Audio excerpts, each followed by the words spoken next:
Yo, welcome to Simple B. It's your boy P. You know what it is. Hit the subscribe button. Today we have a special guest. He's playing in Norfolk, Luxembourg right now. How we doing, man? Doing well, man. Excited to be here. Started year 4 overseas, so every year is a different journey. So I'm excited. I'm excited to get to it. Thank you for having me on. Yes, yeah, exactly. So you're in your fourth year. I know Luxembourg always used to. I don't know. I'm not sure, but actually have longer seasons. I think your season is supposed to end like end of June, something like. But how have your season been so far? And, This year's been crazy. yeah, So I finished. I'll backtrack a little bit. yeah, I So got you. finished the year playing. Finished the year playing in Germany last year. Yes. The agent that I was working with at that time, right in June, July, decided to work with NIL only for Americans for the most part, Okay. and so that left me with no team. And June, Yeah. July, as you know, for import players is like that's when you get signed. Yeah, So for sure. um, I was home until January. Then I flew myself out. Huge shout out to my cousin, for really helping out with that. Okay. Flew myself out to Ireland to try out for teams. Then all those teams were full with imports. Yeah. Then I reached out to one of my contacts. Shout out to Coach Nigel. He coaches Black Frog Shear, and he said, "Hey, this team might need a guy. Come through." And so I came through, tried out, made the team, and that all happened like a month ago. So I literally just signed like a month ago. Okay. Um, and it's been a wild ride, man. Like a lot of like ups, downs, Yeah. navigating all that throughout the off season. So yeah, So it actually, I mean, listen, I'm really happy you actually backtracked the way you did that. Can we talk about that yeah, period a little bit? That's one of those actually, of course, stories or at least, advice if you can give to guys that have been in your position before, because that happens. Our agent they decide yeah, to do something else, and everything probably going smooth before with the agent, and now. Like you just mentioned, players at least they want or wish to get signed around June, July, yeah, and yeah, some players actually have to be are part of the I don't know waiting game, the waiting list, if you want to put it that way. hmm So in your case, you have to basically from June, you don't know what's gonna happen, and it is a yep, week to week process. Work, literally, working literally, out, staying in shape, not knowing what's yep, next. Something will be next, but when you don't know. And in your case, you actually got all the way to December, January because you said you flew yourself out. So how was that yeah. process for or that period for you mentally? Just It how was you crazy, handled it? man. I mean, it was my first time Yeah. having to wait that long. And a lot of playing overseas is like everything can change just like that. Yes. And I think actually what's interesting specifically about this team is I actually reached out to them like 3 or 4 months ago, and they told me no. Like they're like, no, we don't need an import player. And then things change, like a drop of a hat. So I think mentally it Yeah. was definitely difficult because trying to a lot of it's out of your control. Yeah. You can't control the market. I think as an American guard, we have the hardest, in my opinion, import spot because there's so many of us. Yeah. Like so many of us want to play For overseas. sure. Um, and my biggest piece of advice is even if you have an agent, you're your own entrepreneur. Like you're selling yourself. Like you're the product that you're selling. And so like making sure that you're doing your due diligence, reaching out to teams, like checking in with your agent, staying in shape, keeping updated film if you can. Like even Yes. if you're not playing on a team, like posting videos of yourself working out, like showing people in teams, because social media is a crazy thing now. Like you never know who's watching. So Yeah. That's true. um, right, like even me and True. you, like we Yeah. became connected through like social media, right? Exactly. Yeah. And so Sure.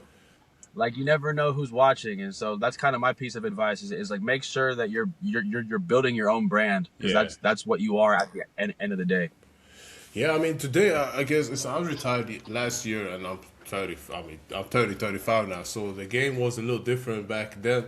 I played pro in Sweden and Norway, but with that Okay, said, nice, nice. yes, thank you. But for exactly as you say, you gotta sell yourself. Actually, build your profile. Like you have to.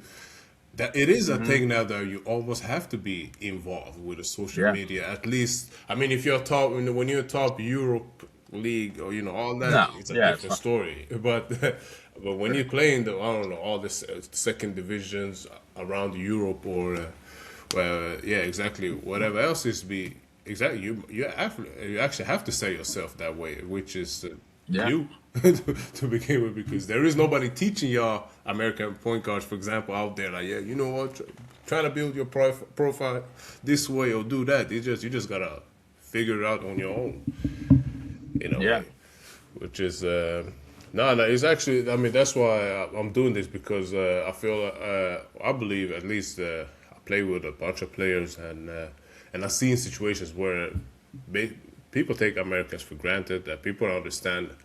I mean, most teams, they just signed you, expect you to drop your 20s and lead the team, be Michael Yeah. Jordan, Yeah. in Yeah. every Yeah. team. Even if that's not, Yeah. even if you being a point guard, for example, you can be a true point guard, but when you come to an overseas team, they're gonna be like, you know what, we need you to give us 25 and 8, right? Yeah. No. That was actually my issue last season. So last Yeah. season, the coaches brought me in and they were like, look, we want you to average like 13 to 15 points per game and like 6. And like, don't worry about it. We'll get you to that next league. And Okay. so for me, like always trying to be super coachable, I was like, okay, cool. And Yeah. so I did that. I literally averaged 13 and 6. I think we were a top 3 team. Yeah. But the issue is that as an American guard, you average 13 and 6 on paper. Nothing. That's not cutting it, No. you know? No. And so, that really hurt me in terms of trying to sell myself to teams in the future, because I've also this offseason, I became a part-time agent, and I see what agents send to teams, and we send name, stats, film. That's it. Right. And Exactly. so if your stats aren't high enough for whatever reason, it doesn't even matter, then a team isn't going to choose you. Yeah. And so that was kind of for me really eye opening, to where it's like, absolutely do what the team needs. Winning is for sure the most important thing, because you don't want that loser American narrative for Yeah. yourself. For sure. But you have to hit your numbers, because as an American, you're judged solely on winning and production, Yeah. like 100%. And so that was kind of my big takeaway from last year, was just like, you know what, there is certain things, like, yes, you can trust certain people, sure, but at the end of the day, it is a business. Yeah, and it's no, for sure, and it's a big market, right? So when it comes to Yeah, especially American cars, yeah, so for and sure. they can just be like, you know what, we can actually get someone cheaper right now for Cheaper, yeah, that yeah, can give yeah, you yeah, that might be able to give us the numbers that we need, or to an yeah, agent, give have the numbers for him to sell to to teams and all that. So now, yeah, exactly. So y'all really out there, like, it's a really tough tough for you guys to actually stay, because these are for sure, jobs we're talking about at the for end of sure. the day, staying Yeah, for relevant. sure. And so if we go back a little bit, you did I'm trying to look up your college career, and Yeah. can you describe to just talk about how your college It experience it was? was college for me was a real growth process. Yeah. So like as you can see, like all of my stats are online. So like my college career was not crazy. I was a starter, but Yeah. like a fringe starter, super role player. I think my senior year, I averaged 5 points a game, Okay. Then. and a lot of that, and usually 5 point per game D2 guys don't play pro overseas. No. Um, the biggest thing for me that I found is that Yeah. I was consistently holding myself back. And so meaning like if a coach told me to not dribble or not shoot a certain shot, Yeah. I wouldn't do it. Even Exactly. even if I worked on that shot or dribbled 10 million times and I knew I could make it and hit it and it would help the team, I wouldn't do it.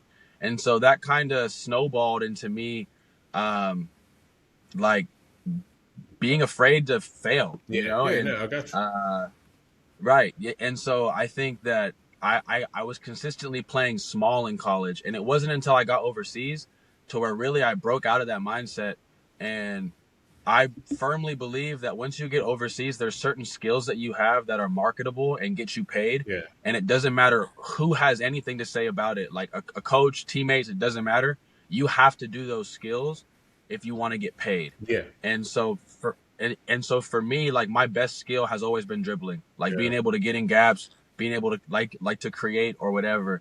And in college, my coaches would always say, "Oh, stop dribbling so much, stop dribbling so much." So I would stop.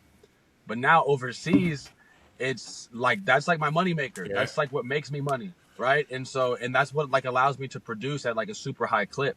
And so now when coaches or teammates tell me that stuff, I'm gonna hear them and I'll be like, oh, okay, like maybe they're right for the Yeah. situation, but nah, like that's who I am. Yeah. Like, and that's how I impact the game is by getting in these gaps. So there's a level of like knowing who you are and just doing that, you know. Yeah, no, for sure. I mean, I mean, this is what choice do you have as a player, right? Because for Sure. when you get to Sure. especially D2 college and D1, D2, D3, all college, how we gonna put it? Schools have their program, and some coaches have been Yeah. there. I don't know, maybe 5 plus 10 plus years. So they have the system. They have the way they want the game to be played.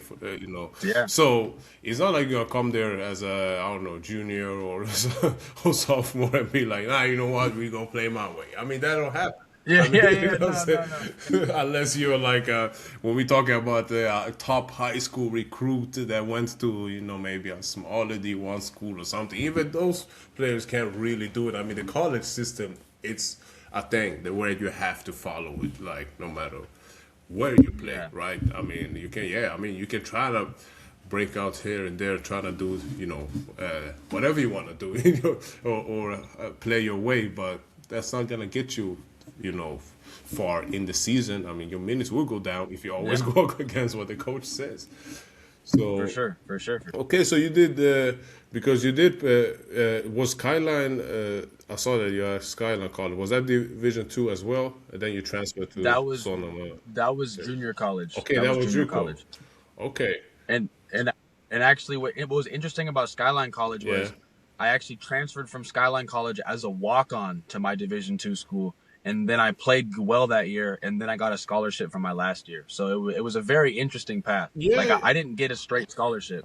Okay, so how was that exactly? How did that situation come about from you? I mean, because you basically did your 2 years in JUCO, which are one of the. I mean, I'm not gonna say the highest level league, but JUCO itself Yeah, is a it's a really grind, tough man. situation being as a basketball Yeah, player and a it's guard a grind. in your case. So Yeah. No, so you're out there with the dogs, a bunch of dogs over there. Everybody trying to make it, make for it to sure. some, high, college basketball level. So exactly. So how did the Sonoma State? How was the JUCO experience, and how did the Sonoma State situation?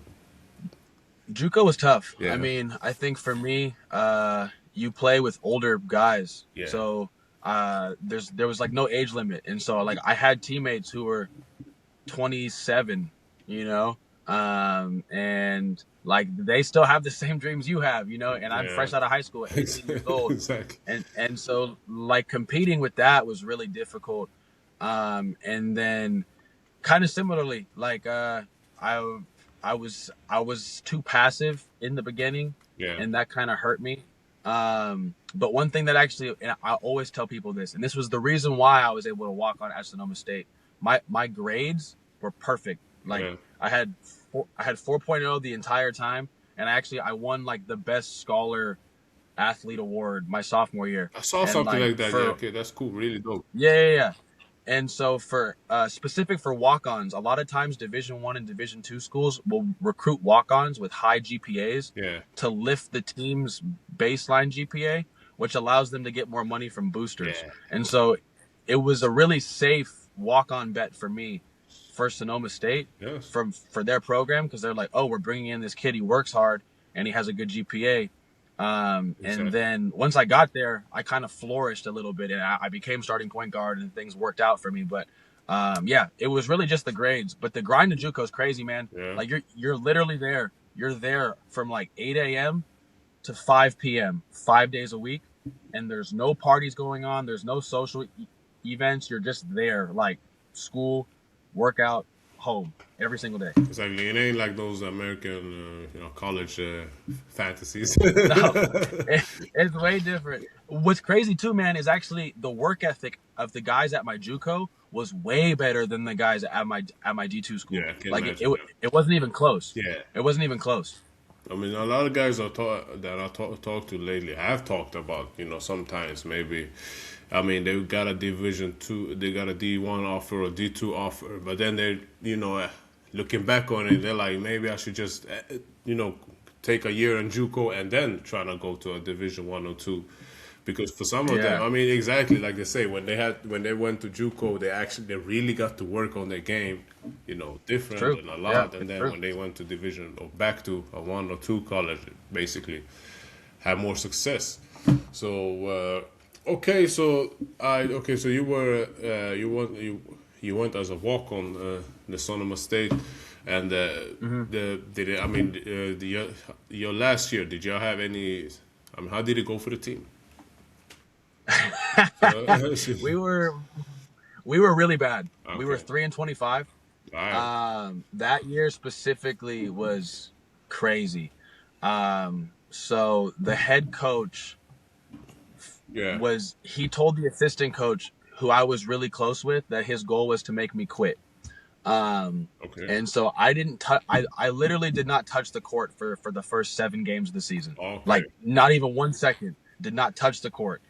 Um, and mentally that was obviously really difficult. But what I Yeah. found was in that was a really good group of friends, and so Yeah. every single one of my friends in this group, we used to shoot after practice and stay Yeah. there until like midnight or whatever. One of them became an NBA player. His name's Jalen Wells. He plays for the Grizzlies. Okay. Um, the My other friend Simon Ramirez, he plays professionally in Argentina.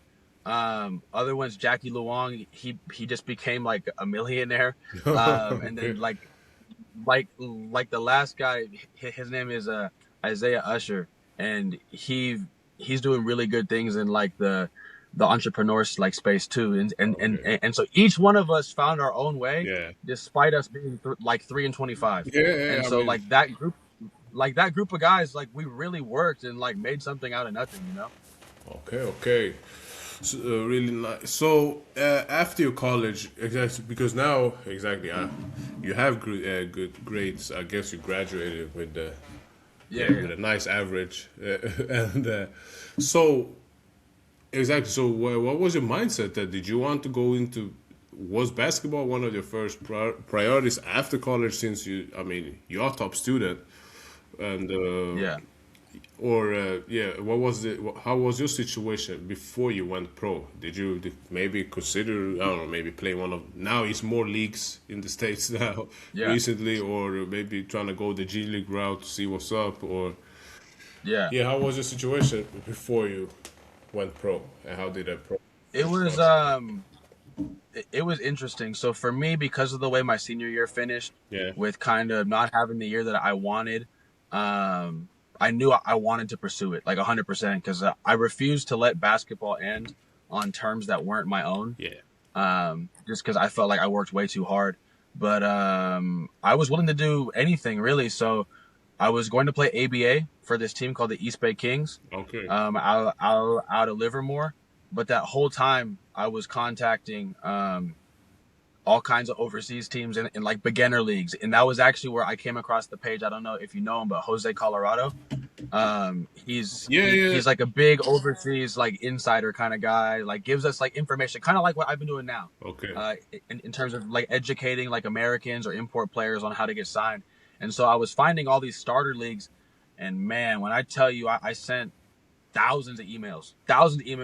I'm sending Instagram DMs. I'm doing this, that, and the yeah, third, just for one yes. And yeah, of and and course, I found one team in Spain, in their fifth league, okay, um, and they said yeah, like come through.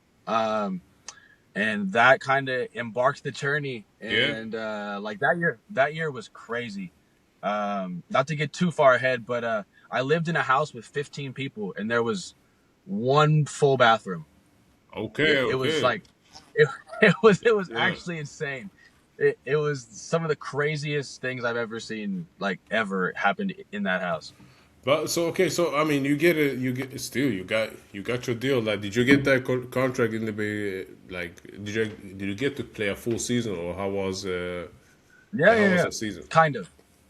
So pretty much my last year at Sonoma State. Yeah. So I finished my senior year, and then I had one more year left to get my master's degree. So I started the season with Sonoma State as the graduate assistant, helping out as like a coach. Okay. And then in October, that was when I got the contract for Spain. And so I left. Okay. And so actually, I was staying up from 4 a.m. to 7 a.m. in Spain doing Zoom online to finish my master's, which was also Okay. very difficult. Yeah.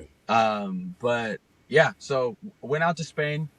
That itself was a culture shock. You Yeah. know, like you you think you speak a little bit of Spanish from all the classes in school, and then you get out there and you quickly learn no. It's So different. it was definitely different. Like tuve que aprender español. Like I definitely had to learn Spanish, Yeah. because it was really hard for sure. So, how was it for you to adjust playing overseas? I mean, you mentioned Spain. See, one of the Yeah, things too that I want to get out there, I see some guys that have been doing a great job, trying to promote overseas basketball yeah, more. People don't understand. I mean, yeah, listen, money matters, of course. That's sure. the game of life. But these leagues, you mentioned Spain, fifth league. I know Yeah, the fourth league is a high level, so I don't know about the yeah. fifth league, and that's one of the things I try to we want to get out there. How was the level on that league, and how was it for you adjusting to the overseas basketball style in general? It. I think that the fifth league and fourth league, in terms of the upper teams, Yeah, mid upper teams in fifth league, could compete and play. I mean, as you know, if you win the league, you move yeah, up a league. So exactly. naturally, the top teams in the fifth league, which and our team was one of them, Yeah, could play decently well in the fourth league. So I felt like the level was decently similar. yeah, Um, the adjustment, I think for me, was that Spain basketball sits at the opposite end of the spectrum of USA basketball. And yeah, so I think that USA basketball, obviously when people think of it, they think of a lot of fast break, transition, isolation, one-on-one, yeah, etc. And not like a lot of like sets and tactics. Whereas Spanish basketball is the exact opposite. Like you're running multiple sets like yeah. within one possession. If you come down in hezi pole, you're out of the game. Like It has to go in. like It has to. It it has has to to go go in. in. And even if it goes in, Yeah, they're still mad. yeah, 100%. exactly. Yeah, for sure. Yeah, like, and actually that was one of the things for me, was actually that's why I switched markets, was because I think having your own kind of self awareness of like, hey, where can I thrive? Yeah, And especially if you're starting in these lower leagues, you only have a couple of years to make it happen. yeah, If you have like a couple, like 1 or 2 years of bad stats or not yeah. producing, It's over. you're done. Like Yeah, you can't get a job. And so for me, I was like, oh, okay, I don't think I can thrive in this market just given the play style. And that's not to say that I'm like only like this isolation scorer, yeah. But but as as someone who does make most of his plays off the bounce, yeah, Spain was not going to be the market for me. yeah. Um, so I mean, like I I adjusted decently, but once I went to Germany, like for that first year, like that was when I like popped. Like I just like completely took over. Okay, so exactly. So how did you? So was Germany your second year, or how many years did you Yeah, Germany. do in I Germany? did 2 years in Germany, so I did Spain, Germany, Okay, and now then you're now I'm Luxembourg. in Luxembourg. Okay, so how Yeah. was exactly how was your Germany experience, and where and what league were you playing, or leagues? Um, I I was I was playing in Regional League 2, so Yeah, also their fifth league is also considered a pretty good starter league for yeah, Americans. How I got that job was very interesting. So Jose Colorado, the guy yeah. that we first talked about, he sent. I did his consultation, which I think to this day is the best consultation anyone could do. Um, I I I I I got the tryout from him. then I flew from Spain, because one thing I always prided myself in was staying extra long after the season to set up Yeah. something for the next season. Yeah. And so our season in Spain, I think, finished in May, and I stayed until mid-July, like almost Okay. August, to like make sure that I had something set up. Yeah. So then I flew to Germany for this tryout, made the team, and then from there it was just like the play style perfectly fit, and like that was like what I consider like my first like real overseas, like in terms of where you get housing, a car, Yeah. all that kind of stuff like paid for. Um and yeah, just like it just clicked. Like we were really, really good. Like that was a good year. Okay. How did it go for the team? Your first year. In Germany, Yeah. we were top three team. Okay. We lost. The way that Regio 2 works is that there's Yeah. no playoffs, and so it's whoever finishes at the top just goes up. Yeah. Exactly. So unfortunately, we weren't able to move up because we lost against Fekta, and they had a good team. They had two guys that used to play in the top league Germany, but came down to Regio 2 for more Okay. of like a smoother lifestyle. Yeah. And yeah, but we did good. Like that was a fun group. That was the first year kind of where like my stats really jumped off the charts. Like I averaged like 20 points per game, 6 rebounds, 7 assists, only averaged like 1.5 turnovers a game. So it was like really, really Really good. It good. was a super strong year for me. Nice. Yeah. Nice. Nice. So yeah, basically that's when you kind of, yeah, you broke through a little bit more. I guess the Yeah. got to be yourself more, right? Yeah. And exactly. Yeah. But yeah, 100%. No, but that's, I mean, that's the thing. I mean, you can be in, all of a sudden now you've been in, I mean, looking back on it, your last 3 years basketball, you're kind of being, put in a box, right? To Yeah. And then all of a sudden, that when year 2 in Germany, that's when you get to be yourself, and that ain't Yeah. easy itself. I mean, of course, you can get you if you have the time, you will find your rhythm, but For sure. that takes time itself to going back to. Oh yeah, Definitely. a bigger role, if you can put it that way. Since you've just been used to for 3 straight years, kind of just setting up guys. In your case, For sure. being For a sure. point guard, and because you can't be a point guard that's not doing what the coach says. I mean, that's just impossible. It's true. You know? Yeah. No. Yeah. I mean, at least shooting guard, whatever. You can shoot too much or whatever. The outcome will be the same. But point guard, Yeah. stepping out of the role is just not. It's kind of unheard of. So and sure. but listening to your story, I mean, you've been.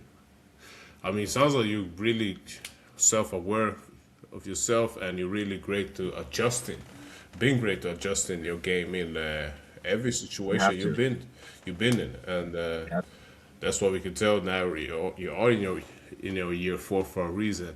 So year 3, did you Yeah. play? Was that with the same team, or did you No. switch So teams year in three. Germany? Year 3, so same exact like process. I Yeah. finished the year, stayed extra long. Was actually really in shock because so I finished Regio 2. I Yeah. had that great year. I had no offers, literally no offers from any So team. that's interesting. Um, and it's really difficult for Americans, especially guards, Yeah. to make the jump from Regio 2 to Regio 1. Yeah. Because there's more funding, right? Yeah. And so Exactly. oftentimes in Regio 1, teams will search elsewhere, or they'll trust an agent, or they'll get someone who maybe was like a D2 like All-American, or maybe had also played D1 or whatever, because they just have a higher budget. Yeah. And so I really was set on moving up a league because I knew I could do it. Yeah. Yeah. I mean, you And proved so it. yeah, right. And so I went to this camp in June called the Scorers First Camp. Okay. In Germany. Like it was an exposure camp in Germany. Okay. And I killed it. Like I was the best point guard there. And I ended up getting the offer from the Regio 1 team. Okay. And Nice. so like that's also why I always tell people I'm not a huge fan at all of the US combine camps for overseas. Yeah. I think that like a lot of them are they're very iffy. Yeah. but the camp that I went to in Germany really, really was a great platform for myself to prove myself. Yeah. And that was how I got the Regio 1 offer to move up a league for the following year. Okay, okay. I mean, so listening to you, like I said, listen to that part. So you now your first two pro seasons. When did you figure out that it is wiser for you to actually to stick around, right? Because you're sticking around. It's Yeah, easier because that's the thing too. When we know that it's American in town, that itself, can start a rumor for teams that it is a for guy sure. available when you actually, if you have, if you can, find a situation for him or whatever it is that it is easier to sign you when you I mean they don't have to pay because teams are on a low Yeah, budget yeah, yeah. sometimes so some of them don't even want to pay for the flight since you're already here. For sure. What I'm saying? For sure. For You're already here, right? Yeah. So you find your way here. So when did you figure that part out, that sticking around? I mean, I learned pretty early. Yeah. I also my first year in Spain, the guy who was like the head of our house, Yeah. he was an agent, and so Okay. his name was Miggy Alvarez, and he would always kind of tell us like these insider kind of tricks. And then for me, logically, it just made sense if I'm like, why would I go to like a U.S. combine in June, July, where I'm competing against only American imports and it's going to be super cutthroat? Yeah. You know, there's probably going to be like 7 point guards on one team. Exactly. I might not even get the ball like that. Or I could go stay longer, go to like a tryout in Germany. I'm the only American import. Exactly. And now it's like my skill level is going to be like that much like higher, Yeah. Yeah. Yeah. and it costs nothing for like for the team, like the team is just like, Sure. yeah, like come through, Yeah. like come through, like Exactly. try out. And you can show up to two So different I mean, practices, do just working out with teams. I mean, as long as you're doing it in a exactly. respectable way. I mean, or show up to random pickups where players, Yeah, coaches, yeah, yeah. they talk. So Yeah, for sure. no, that's been no. I mean that's one of the things. I mean, I remember I had one guy actually talk to when I talked to on this platform. He had a career, for example, just real quick. I think he played like 13 plus years overseas, right? And Yeah.